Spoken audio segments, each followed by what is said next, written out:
આજે કસ્ટમરનો ઓર્ડર હતો બટર મેગીનો. એક પેનની અંદર પાણી લઈ લેવાનું. થોડું પાણી ઉકળે પછી તેની અંદર એક મેગી એડ કરી દેવાની. પછી મેગીને થોડી સારી રીતે હલાવવાની.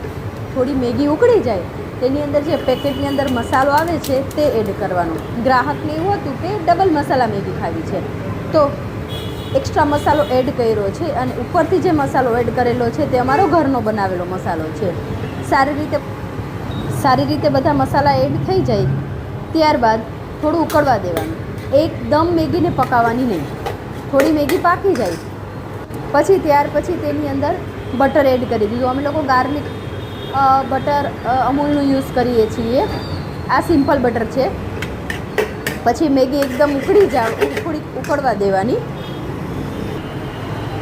પછી એની અંદર અમે થોડું ચીલી ફ્લેક્સ એડ કરી દીધું એટલે તેનો ટેસ્ટ એકદમ સરસ આવે છે.